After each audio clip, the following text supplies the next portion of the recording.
할렐루야. 오늘도 주님이 주시는 귀한 은혜가 우리 사랑하는 좋은 육교의 모든 성도님들의 삶의 자리에 충만하게 임하시기를 주님의 이름으로 간절히 축원합니다. 오늘부터 4주간 우리는 교회력으로 대강절을 지내게 됩니다. 교회에 여러 가지 그런 절기들이 있지만, 교회력으로 지키는 절기들이 있지만, 가장 중요한, 기독교에서 가장 중요한 절기를 꼽자라고 한다면 예수님께서 십자가에 달려 죽으시고 부활하심을 기억하는 부활절, 그리고 이 땅에 오신 예수님의 탄생을 우리가 축복하고 기억하고 기념하는 성탄절, 이 두 개의 절기가 기독교에서 가장 중요한 절기다라고 생각해 볼 수 있을 겁니다. 그리고 그 부활절과 성탄절을 기념하고 우리가 바라보면서 지키는 절기가 있는데, 부활절 전에 40일간의 기간을 지키는 사순절, 그리고 성탄절을 앞두고 4주간 지키는 오늘 우리가 지키고 있는 대강절, 이 두 개의 절기가 또 그 귀한 절기들을 기억하면서 지내는 절기들입니다. 대강절, 강림절이라고도 부르고 대림절이라고도 부르는데, 이 4주간의 절기는 오다라는 의미의 라틴어 아벤투스에서 유래되어 이 땅에 인간의 몸을 입고 오신 예수 그리스도, 아기 예수님의 오심을 기억하며, 기념하며, 바라보며 그 소망을 가지고 기억하며 살아가는 귀한 4주간의 절기입니다. 사랑하는 성도 여러분, 이 4주 동안 이 땅에 인간의 몸을 입고 오신 예수 그리스도의 나심이 우리에게 과연 어떠한 의미인가? 오늘부터 4주간의 우리는 대강절 기간 동안 말씀을 통해 그 대강절 기간 동안 예수님의 이 땅에 오심을 기다리던 사람들에게 주셨던 하나님의 말씀, 그리고 그 기다리던 사람들의 마음에 주시는 주님의 음성들, 그리고 그들이 그 말씀을 들었을 때에 느꼈던 모든 그러한 삶의 자리에서의 그런 말씀을 대하는 태도, 이러한 것들을 4주간 동안 우리는 함께 말씀을 통해 살펴보고 은혜를 나누려고 합니다. 오늘은 바로 그 첫 번째로 예수님이 태어나시기 이전 약 600여 년 전에 하나님을 통해서 이 땅에 오신 예수님에 대해 전해졌던 그 말씀을 통해 함께 은혜를 나누려고 합니다. 제가 예전에 어떤 통계에 보니, 여러분, 우리나라에서 가장 존경하는 인물이 누구인가? 여러분은 누구라고 생각하십니까? 그런 질문을 던졌을 때 많은 사람들이 첫 번째로 우리나라에서 가장 좋아하는 이인, 이 사람이 누구일까요? 사람들에게 그 리서치를 한 겁니다. 그랬더니 가장 많은 사람들이 그렇게 말했던 사람이 누구일까요? 이순신 장군입니다. 충무공 이순신 장군. 2014년도에 이 리서치를 했을 때에도 이순신 장군이 1위가 되었고, 19년도에 또다시 리서치를 했을 때에도 변함없이 이순신 장군을 모든 사람들이 첫 번째로 꼽은 우리나라의 위인이다라고 뽑았다라고 합니다. 그리고 이순신 장군과 더불어서 늘 한국 사람들에게 가장 많이 사랑을 받는 왕이 있는데, 그 왕은 누구일까요?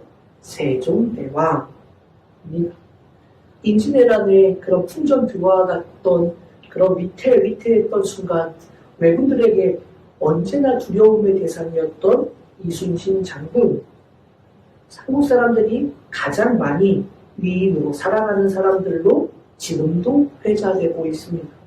세종대왕 역시도 한국의 수많은 왕들이, 나라가 바뀌고 또 나라가 여러 가지 변했던 적도, 나라가 망하고 또 새로운 나라가 생기고 그랬던 많은 역사들 중에서도 또 많은 왕들이 있었지만, 그 왕들 중에 한국 사람들이 가장 사랑하는 왕, 세종대왕, 그는 백성을 사랑하고 백성들을 위한 정치를 펼쳤던 왕으로 가장 성군으로 인정받던 그런 왕의 표준처럼 보였던 그러한 사람이었습니다. 여러분, 어느 때나 이순신 장군, 세종대왕은 크게 사랑을 받고 인정을 받고 그렇게 이 사람이, 이러한 사람이 우리가 사는 시대에 또 나왔으면 이라고 생각될 만한 인물인데, 여러분 특별히 우리의 삶이 힘들고 어려울 때는 이런 사람이 우리의 왕이었으면, 이런 리더십을 가진 사람이 바로 우리에게 지금 있었으면 이라고 생각되는 그런 사람이 아닐까요? 우리나라뿐만 아니라 다른 수많은 나라와 민족에게도 이렇게 오랜 세월 동안 소중하게 칭송받고 사랑받고 애정을 가지는 그러한 인물들이 있을 겁니다. 구약 성경에 있어서 그러한 인물들을 꼽자면 여러 인물들이 생각날 수 있겠지만, 이스라엘이 가장 괴롭고 힘들고 어려운 시간들마다, 그러한 문제들의 순간들을 지나올 때마다 늘 회자되는, 마치 우리에게 이순신 장군과 같은, 또 세종대왕과 같은 그러한 인물이 누구일까라는 것을 꼽자면 여러분 아마도 다윗왕이 아닐까 생각됩니다. 다윗이 왕이 된 시기만 돌아보아도 그렇습니다. 이스라엘의 두 번째 왕이었던 다윗은 그가 왕이 되기 전에 40년 동안은 이스라엘의 첫 번째 왕이었던 사울이 이스라엘을 통치하고 있었습니다. 사울은 처음 왕이 되었을 때는 하나님 앞에 겸손하고 아주 바르게 하나님의 길을 걸어가려고 했던 왕이지만, 그러나 그가 그의 통치의 후대로 갈수록 하나님을 저버리고 하나님을 떠나서 자신의 뜻대로 살아가려고 하였고, 결국 하나님은 그를 버리고 그에게서 왕위를 빼앗아 다윗에게 넘겨주시겠다라고 하십니다. 결국 사울은 블레셋과의 전쟁 길보아산에서 자신의 아들들과 함께 전사하게 되지요. 그리고 다윗이 왕위에 오르게 되는데, 여러분 그때 이스라엘의 정세는 그렇게 좋지 못했습니다. 블레셋의 위협이 여전히 도사리고 있었고, 그래서 다윗은 끊임없이 왕이 되고 나서도 끊임없이 전쟁을 치러야만 했습니다. 이스라엘의 왕정이 시작되기 전은 그랬으면 또 좋았을까요? 그렇지도 않습니다. 이스라엘의 왕이 없었을 때 하나님께서 특별히 세우신 사사들을 통해 이스라엘을 통치하도록 하셨는데, 이스라엘 백성들이 가나안 땅에 정착하게 될 때까지는, 여러분 출애굽에서부터 가나안 땅에 들어갈 때까지는 정말로 위대한 선지자인 모세가 그들을 이끌었었고, 가나안 땅에 들어가서 정착하기까지는 모세의 수종을 들던 여호수아가 전쟁을 치르면서 그 이스라엘 백성들을 온전히 끌고 그 땅에 들어갔었습니다. 그리고 나서 그 이후에, 정착하고 난 이후에는 사사들을 통해서 이스라엘은 통치가 되었는데, 참 어렵고 힘들었던 시기들을 사사기의 말씀을 묵상하다 보면 많이 우리는 바라보게 됩니다. 그리고 사사들의 마지막 시대를 지낼 때 엘리 제사장의 두 아들 홈리와 비느하스, 그들은 하나님 앞에 패역하게 행하였고, 결국 그들은 블레셋과의 전쟁에서 죽게 되고, 그들이 전쟁에 가지고 갔던 하나님의 궤 언약궤는 블레셋에 빼앗기게 되었습니다. 이후 하나님께서 다시 세우신 사무엘을 통해 이스라엘이 어느 정도 안정되는 것 같았지만, 사사가 된 사무엘의 두 아들 요엘과 아비야는 엘리의 두 아들처럼 아버지를 따르지 않고 이익을 따라 뇌물을 받고 판결을 굳게 하였다라고 성경은 기록합니다. 그래서 백성들은 더 이상 사사로는 안 되겠다라고 하면서 주변 나라들처럼 우리에게 왕을 세워주시오. 그렇게 사무엘에게 요청해서 세워진 왕이 바로 사울입니다. 말씀드린 대로 사울은 결국 40년 마지막 통치에는 전쟁에서 전사하게 되는 그런 마지막을 갖게 되고, 그리고 나서 다윗이 왕이 됩니다. 다윗, 누가 뭐라고 해도 이스라엘의 가장 위대한 왕이라고 꼽힐 만한 그러한 왕입니다. 물론 그에게도 허물도 있고 결격 사유를 따지자고만 하면 얼마든지 따질 수도 있겠지만, 하나님은 다윗을 향해 내 마음의 합판이다 라고 인정해 주셨고, 그의 아들 솔로몬이 말년에 하나님 앞에 심히 큰 죄악을 저질렀을 때에도 하나님께서는 내 아비 다윗을 생각해서 너의 때에는 나라를 가르지 않겠다라고까지 말씀해 주실 정도로 그의 자녀들의 죄악들, 이제 남유다로 갈라지고 나서도 유다의 왕들이 범죄를 할 때에도 다윗을 생각하셔서라고 항상 하나님은 그렇게 다윗을 사랑하셨다라고 성경은 기록되어 있는 그러한 왕입니다. 그의 통치 시절 많은 전쟁을 치러야 했지만 바로 그런 전쟁을 통해서 다윗의 시대에는 나라의 기틀이 세워지고 안정화되게 되었습니다. 가나안 땅에 들어와서 언제나 불안함과 많은 억압의 시간들을 지내야 했지만 다윗이 왕이 된 이후로는 이스라엘 주변국들에게 두려움의 대상이 될 정도로 안정화되어져 갔습니다. 그래서 하나님만이 다윗을 그렇게 사랑하셨던 것이 아니라 이스라엘의 모든 백성들은 다윗을 인정하고 가장 위대한 왕으로 지금도 생각하고 있습니다. 그래서 이스라엘의 국기에 보면 가운데에 다윗의 별이라고 하는 육각형의 별이 그들의 국기의 가장 중심에 그렇게 새겨져 있는 것입니다. 다윗, 이스라엘에게 있어서는 어쩌면 가장 우리에게 느껴지는 이순신 장군 세종대왕과 같은 그러한 인물일 것입니다. 오늘 본문에 보면 10절과 11절 두 절의 말씀의 서두에 그날에 라는 말로 시작하고 있습니다. 히브리어 바이옴 하후라는 그날이라는 말인데 이 표현을 우리는 주목해 보면서 말씀을 함께 나누려고 합니다. 먼저 10절에서 말하는 그날은 어떤 날인가?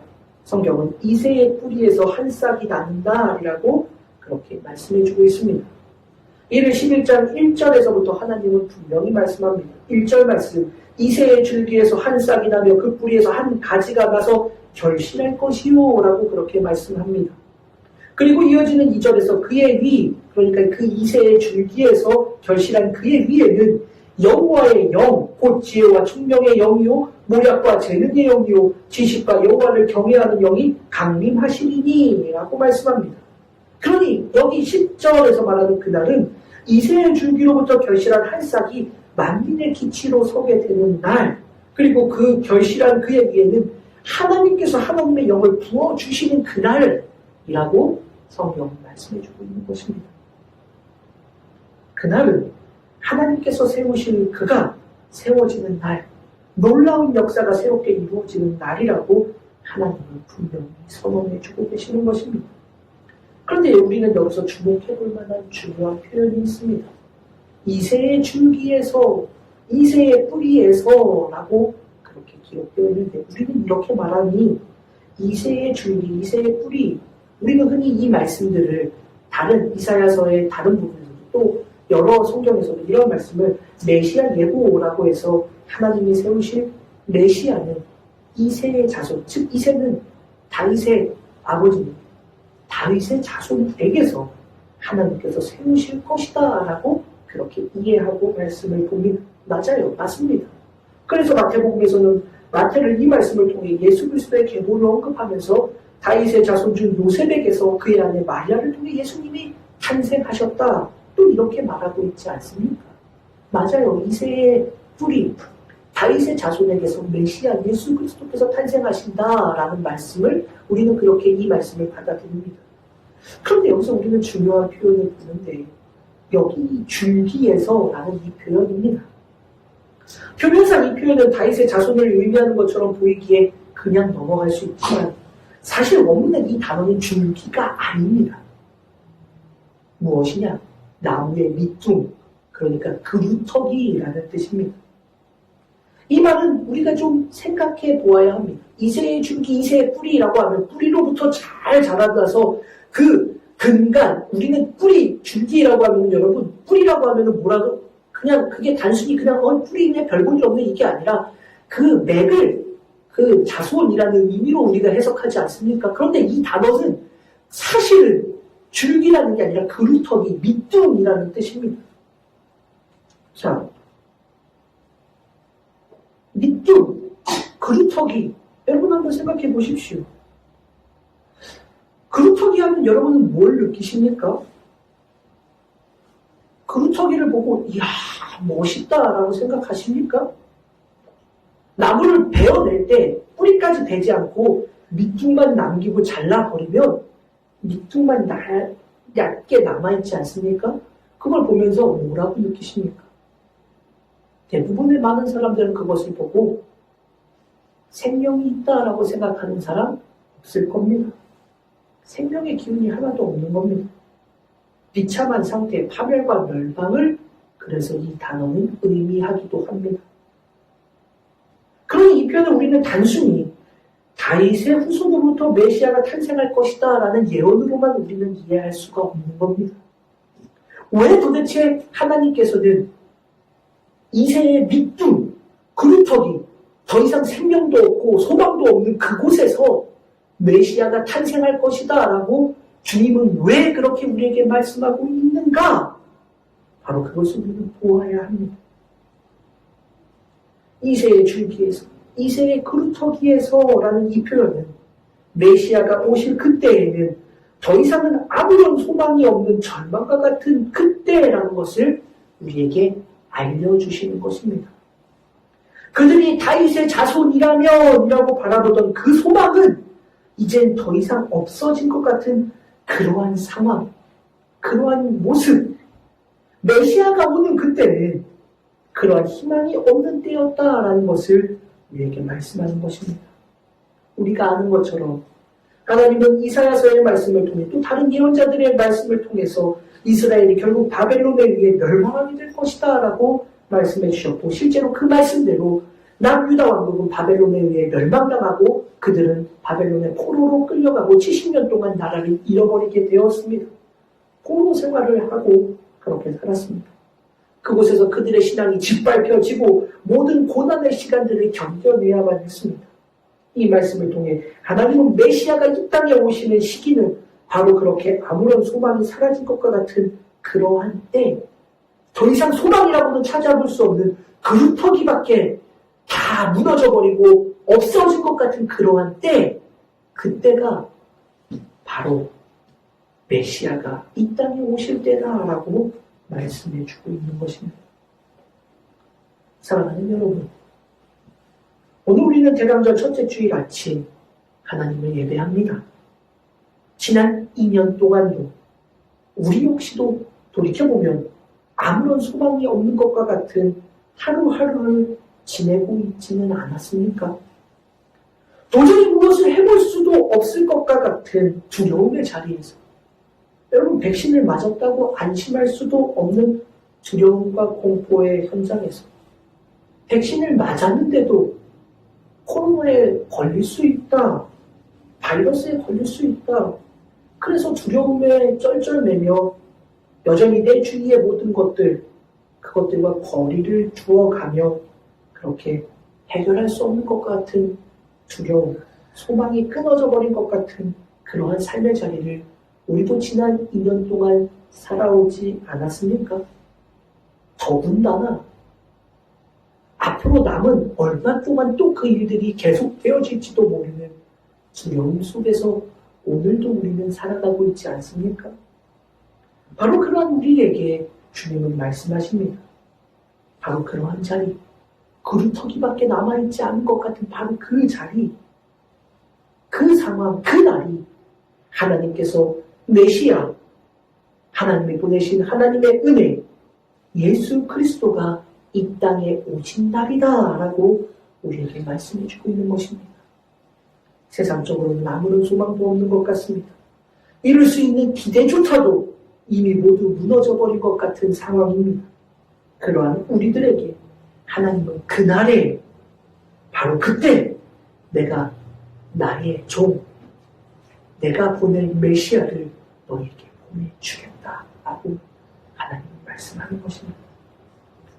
2000년 전 로마의 속국에서 더 이상 어떠한 기대도 가져볼 수 없을 것 같은, 기대어볼 희망조차도 모두 사라져버린 것 같은 그들에게, 또 그들을 넘어서서 온 인류에게 구원의 소망이 하나도 없는, 다 사라져버린 것 같은 그날에 예수 그리스도를 이 땅에 보내주셔서 모든 열방이 주님께로 돌아오게 하신 바로 그날, 예수 그리스도께서 이 땅에 오신 복되고 귀한 그날, 바라보고 주님의 은혜를 기억하실 수 있기를 주님의 이름으로 간절히 축원합니다.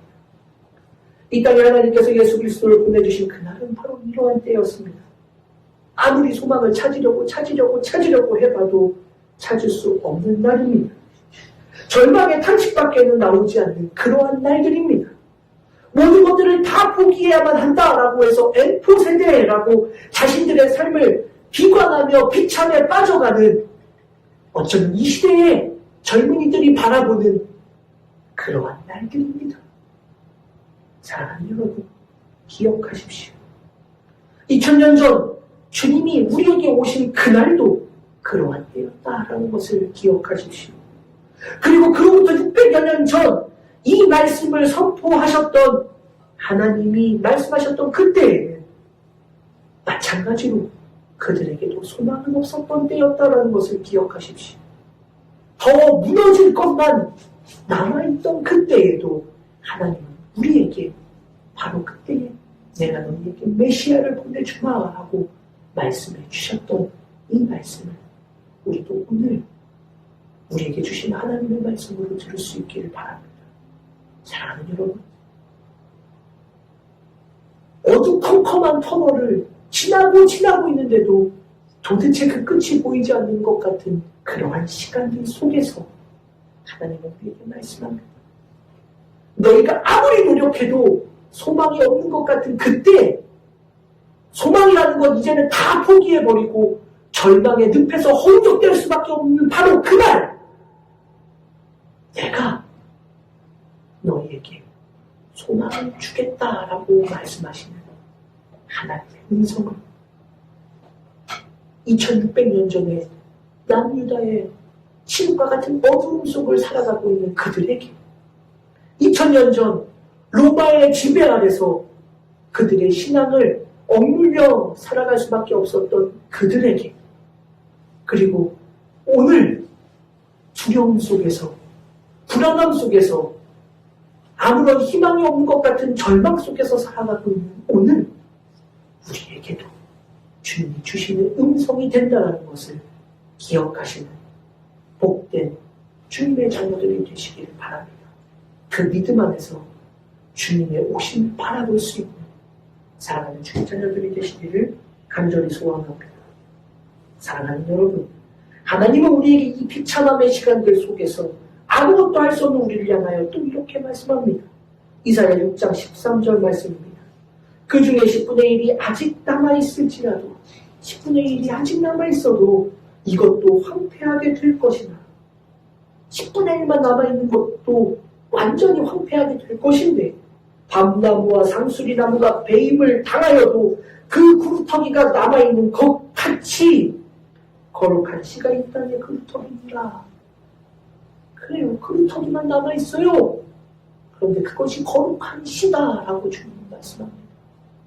우리는 그 그루터기를 보며 절망을 보지만 하나님은 그것이 거룩한 씨다라고 우리에게 말씀해 주고 있는 것입니다. 사랑하는 여러분, 오늘 우리의 절망이 하나님이 임하시는 거룩한 씨가 자라나는 은혜의 시간이 될 줄로 믿습니다. 우리에게는 절망이 되는 바로 오늘이 하나님이 일하시는 놀라운 역사의 시작점이 될 수 있다는 것을 기억하며 우리에게 그 구원의 소망으로 이 땅에 오신 예수 그리스도의 나심을 바라보고 소망하는 복된 대강절 절기를 지내시기를 간절히 원합니다. 그런데 여러분, 예수님이 오신다라고 했는데 말이에요. 여러분, 예수님이 오셔서 모든 것을 해결하신다. 그 거룩한 씨가 이 땅을 일으켜 세울 것이다. 오늘 말씀에도 모든 억압받던 것들을 이제는 해방시켜서 오히려 그들이 억압할 것이다라고 하나님 말씀하는데 말이에요. 그렇게 세우실 이가 누구냐? 예수님. 근데요, 여러분, 이 예수님에 대해서 묘사하고 있는 말씀을 보면 의아합니다. 이사야 9장에서 성경은 하나님은 분명히 또 이렇게 말씀합니다. 고통당하는 이들에게 고통이 없을 것이다. 하나님은 그렇게 말씀하셨습니다. 멸시를 당하던 이들이 영화롭게 되게 하실 것이다. 주님 말씀하셨어요. 흑암에 행하던 이들이 큰 큰 빛을 보게 될 것이다. 하나님은 그렇게 말씀하셨습니다. 그들이 맨 멍에를 그들을 고통스럽게 하던 채찍과 막대기를 이제는 꺾어버릴 것이다. 하나님 그렇게 말씀하셨습니다.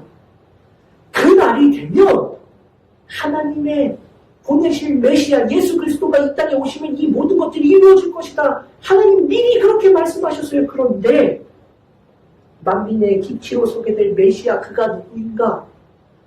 이사야 9장 6절에 보니 이는 한 아기가 우리에게 낳고 한 아들을 우리에게 주신 바 되었는데 그렇게 기록합니다. 누구라고요? 누가 왔다고요? 한 아기예요, 아기. 여러분, 이 고통을 해결할 압제를 풀어줄 하나님의 보내신 큰 빛이 있는데 그 빛이 누구라고요? 아기라고 한다면 여러분 그 누가 이 말씀을 듣고 아멘 할 수 있겠습니까? 정치 얘기는 가급적 하면 안 되는 거지만 여러분 한 나라의 대통령만 뽑으려고 한다고 해도 나는 이런 사람입니다라고 어필하지 않습니까? 이런 능력 가지고 있고 나는 이런 것들을 해왔고 이런 데에 있어 왔고 그때 나는 이렇게 힘이 있어서 이런 것들을 했고 내가 지금까지 이런 것들을 잘 치리해 놨습니다. 저마다 그렇게 말하지 않습니까? 더구나 전에 어떤 대통령은 말이에요. 여러분 대통령이라고 하면 인물도 어느 정도는 돼야 되는데 저 인간은 인물도 없어. 죄송합니다. 설교 시간. 그렇게 말하고 비웃고 했던 그런 때도 있지 않았습니까? 한 나라의 대통령만 해도 이 정도는 갖추어야 한다라고 말하는데 그에 부합하지 못하면 그가 어떤 정책을 들고 나왔건 간에 비판하기도 하는데 온 인류의 구원자가 될 메시아가 여러분 누구입니까? 아기입니다. 아기. 누가 그를 메시아라고 인정할 수 있겠습니까? 더욱이 이사야 53장의 말씀에 보면 메시아에 대한 묘사를 하고 있는데 이를 공동번역 성경으로 제가 번역해드리면 조금 더 쉽게 우리에게 이 말씀은 더욱 강하게 다가옵니다. 53장 2절 이하의 말씀입니다.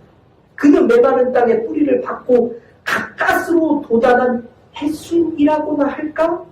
늠름한 풍채도 멋진 모습도 그에게는 없었다. 눈길을 끌만한 볼품도 없었다. 사람들에게 멸시를 당하고 퇴박을 맞았다. 그는 고통을 겪고 병고를 앓는 사람들이 얼굴을 가리고 피해갈 만큼 멸시만 당하였으므로 우리도 덩달아 그를 없이 여겼다. 예수님의 모습을 이렇게 묘사합니다. 늠름한 풍채도 없어요. 멋진 모습도 없어요. 눈길을 끌만한 매력적인 모습이 없습니다. 그래서 사람들에게 멸시를 당하고 사람들에게 버림을 받았습니다. 고통을 겪고 병고를 앓는 사람, 질병을 가진 사람들이 그들조차도 얼굴을 가리고 갈 만큼 멸시를 당했던 분이 예수님이라는 이야기입니다. 그래서 덩달아 우리도 그를 외면했다, 업신여겼다라고 말합니다. 그런 분이 예수님이었다. 누가 이런 일을 메시아로 인정하겠습니까? 손가락질하고 조롱하고 저주하기도 했습니다. 그렇게 예수님은 많은 고초를 당하셨습니다. 그게 예수님의 모습 아닙니까? 그런데 11절에서 하나님은 또 우리에게 그날에 라고 말씀하는데 이 날은 앞에 10절의 그날과 좀 다른 날입니다. 그날은 어떤 날인가? 그날에 주께서 다시 그의 손을 펴사 그의 남은 백성을 아수르와 애국과 바드로스와 구스와 엘람과 시날과 하박과 바나 손들에서 돌아오게 하실 것이라. 12절 여호와께서 열방을 향하여 기치를 세우시고 이스라엘의 쫓긴 자들을 모으시며 땅 사방에서 유다의 흩어진 자들을 모으시리니. 여러분 앞에서 그날은 하나님께서 세우시겠다라고 하는 그날인데 11절에서 말한 그날은 어떤 때요? 하나님이 세우신 그 메시아가 이제는 모든 이들을 다 돌아오게 하는 때다. 그날이다 라고 말씀하고 있습니다. 메시아 예수 그리스도는 구원의 깃발을 펴시고 모든 흩어진 이들을 모으신다라고 하나님은 그렇게 말씀합니다. 세상에는 조롱을 당하고 비방을 당하고 자랑할 것이 하나도 없었지만 그러나 하나님이 약속하신 그날이 되면 예수 그리스도를 통해 구원의 길이 열리게 된다라고 우리에게 말씀하고 있는 것입니다. 사랑하는 성도 여러분, 기억하십시오. 오늘 주님이 주시는 이 말씀을 우리도 붙들으시기를 간절히 소원합니다. 절망 속에 허덕이는 우리에게 하나님은 메시아 예수 그리스도를 보내주셨습니다. 그런데 그 예수 그리스도는 세상 사람들에게 인정받지도 못할 만한 그렇게 연약한 모습으로 우리에게 오셨고, 결국 그 연약한 모습, 결국 그 부합되지 못하는 모습으로 인해 십자가에 못 박혀 죽으셔야만 했습니다. 그러나 그 십자가에 죽으신 예수님은 부활하셨고, 그 부활하신 예수님, 바로 그 예수님을 믿기만 하면, 그 예수님의 구원의 깃발 아래 믿음을 가지고 나아가기만 하면 모든 것들을 구원해 주시는 하나님의 은혜로 우리에게 임하셨다라는 것을 기억하시기 바랍니다. 그날은 바로 그러한 날입니다. 그날은 우리의 무너진 절망이 소망으로 바뀌는 날입니다. 그날은 이 세상에서는 인정받지 못했던 예수님께서 이 세상의 모든 이들을 구원의 깃발로 인도하시는 그날입니다. 사랑하는 여러분, 여전히 소망이 없는 우리들인 것 같아도, 여전히 절망밖에 없는 것 같은 우리들이라고 할지라도, 오늘 이 말씀을 통해 다시금 예수 그리스도를 바라보며 그 그루터기 거룩한 시가 되신 예수 그리스도를 바라보는 복된 이 대강절 첫째 주일 지내시기를 주님의 이름으로 간절히 축원합니다. 그래요. 바로 이 믿음 안에서 이 한 주간을 살고, 바로 예수 그리스도가 이 땅에 오신 목적, 절망을 소망으로 바꾸시고, 바로 그 소망은 우리의 영혼의 구원을 위해 이 땅에 오신 하나님의 거룩한 시이라는 것을 분명히 흔들리지 않고 바라보며 이 절망의 시대를 담대하게 나아갈 수 있는 저와 우리 모든 성도님들이 되시고 주님의 이름으로 간절히 축원합니다. 기도하겠습니다. 하나님 감사합니다. 우리에게, 절망밖에 없는 우리에게 예수 그리스도를 보내주셨습니다. 예수 그리스도를 통해 우리에게 그 구원의 길을 열어주셨습니다.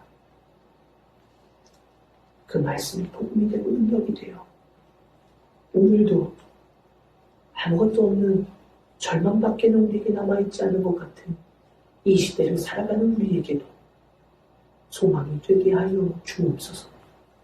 감사를 드리며 거룩하신 예수님의 이름으로 간절히 기도 올리옵나이다. 아멘.